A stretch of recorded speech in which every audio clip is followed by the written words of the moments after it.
तुम्ही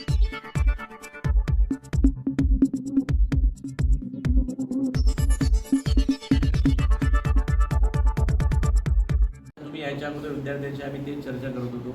आपल्याकडे D.Ed B.Ed जी मंडळी आहेत त्यांचं बेरोजगारीचं प्रमाण फार वाढलेलं आहे.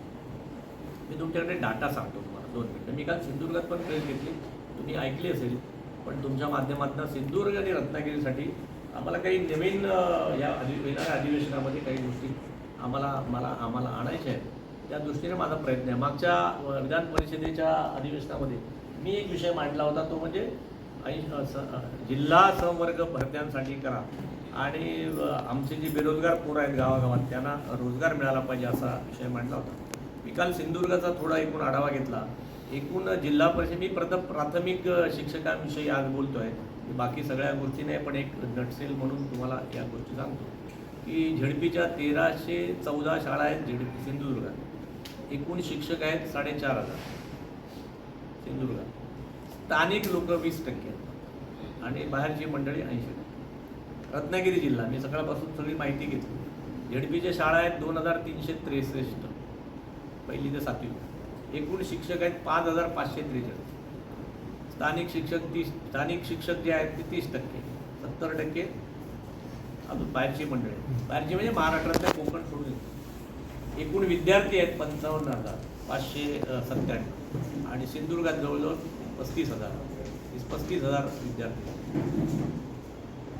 आता आमचा प्रश्न असा आहे, आमची मागणी अशी आहे सरकारकडे, जी मी कालच्या विधान परिषदेच्या अध्यक्ष केली. आता मी पुन्हा या अधिवेशनामध्ये करणार आहोत आणि त्या अधिवेशनाच्या मधल्या काळामध्ये आम्ही सगळे बालगोपाळ मंडळी, त्यांचे नेते मंडळी, आम्ही सगळे मंडळी सिंधुदुर्ग आणि रत्नागिरी प्रामुख्याने या भागामध्ये आमचं मागणं असं आहे की जवळजवळ 1 लाख मुलं प्राथमिक शिक्षण घेतात. किती? ॲव्हरेज 1 लाख. 10,000 शिक्षकांची पद आहे, हे 10%. किती? जवळजवळ 3,500 ते 4,000 शाळा आहेत. बघा, स्टॅटिस्टिकली परफेक्ट सांगतो. आमचं मागणं असं आहे की सिंधुदुर्ग आणि रत्नागिरीमध्ये मोठे उद्योग येत नाही. ठीक आहे, आपले उद्योगमंत्री आणतायत, सिंधुदुर्गाचे पालकमंत्री आणतील तेव्हा आणतील. जसं रिफायनरी येता येतं राहिलं, अणुऊर्जा येता येतं राहिलं, अशा अनेक आणण्या प्रयत्न चालू आहेत. आमचं काही त्याच्याबद्दल म्हणणं नाही. ते उद्योग यावेत, व्हावेत. उद्योग जरी आला तरी तो येऊन पुन्हा रोजगार द्यायला 2, 4, 5 वर्ष लागतात. तेवढ्यात एक पिढी निघून जाते, पुरं बार होतात. शिकलेला पोरगा 35-40 वर्षाचा होऊन जातो आणि मग तो नोकरीला मोडतो.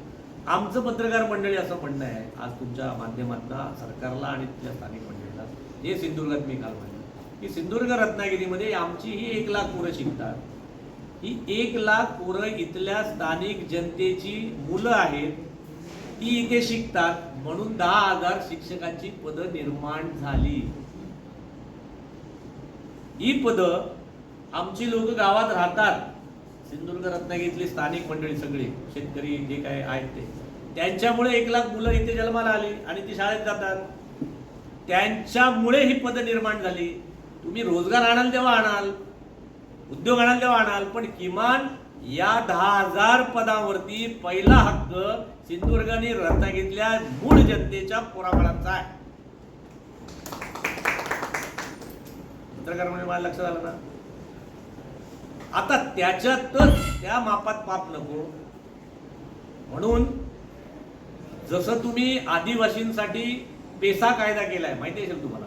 आदिवासी बहुल भाग जो आहे त्याच्यामध्ये नंदुरबार, धुळे, अगदी ठाण्यातला काही भाग आहे, अगदी पालघर मधला भाग आहे. तसं आमची मागणी आहे की सिंधुदुर्ग रत्नागिरी या डोंगराळ भागामध्ये, एक डोंगराळ सह्याद्री आहे आणि दुसरा समुद्र आहे, ARZ आहे. म्हणून अशा भागामधल्या मुलाबाळांसाठी, या भागातल्या पोरांना रोजगारासाठी आज 80% घरं बंद आहेत, ती पुन्हा उघडावीत. रोजगार मोठ्या प्रमाणात येत नाहीत. भात शेतीला जागा शिल्लक राहिली नाही, खारफुटीमुळे, वनसंज्ञेमुळे, फॉरेस्टमुळे, वनसंज्ञामुळे, आकारपडामुळे, बंधारे फुटून खारबाधित झाल्यामुळे आमचा आंब्यावरती खार पडते. आंबाचं उत्पन्न कमी होत चाललंय. काजू आमच्याकडे आता अडचणीत आलाय. 50% काजू ब्राझीलमधनं येतो, इथे होत. या सगळ्या अडचणीवरती गावामध्ये आमचा कोकणी माणूस राहत नाही, मायग्रेट होतो. त्यामुळे त्यांची मुलं बाळं इथे नाहीत, शाळा ओस पडत चालल्या. याला रामबाण उपाय म्हणजे आमची 10,000 पदं आम्हाला परत द्या. एका शिक्षक या जिल्हा परिषदेच्या शाळा या विभागात एडपीची ग्रामविकासात होणारी भरती.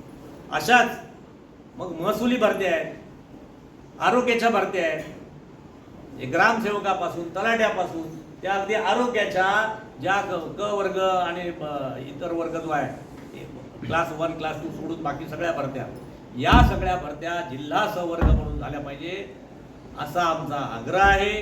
त्यासाठी आमचा लढा आहे. त्यासाठी आमची सगळी डीएड बीएड बेरोजगार सेना तयार आहे की नाही? आहे शाबास, तयार आहे. अशी सिंधुदुर्गात तयार आहे. संपवतो प्राथमिक. अशा या सगळ्यांसाठी आमचा एल्गार आहे.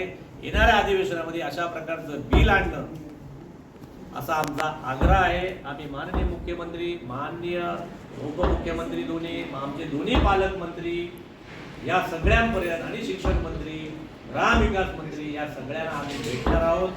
शिक्षक आमदारांना आम्ही भेटलेलो आहोत आणि आमच्या हक्काची, आमच्या पोराबाळांमुळे निर्माण झालेली, आमच्या महसुलीसाठी ही पदं निर्माण झालेली, या सगळ्या गोष्टी आमच्याकडे द्याव्यात एवढ्यासाठी आमचा हट्ट आहे, आग्रह आहे.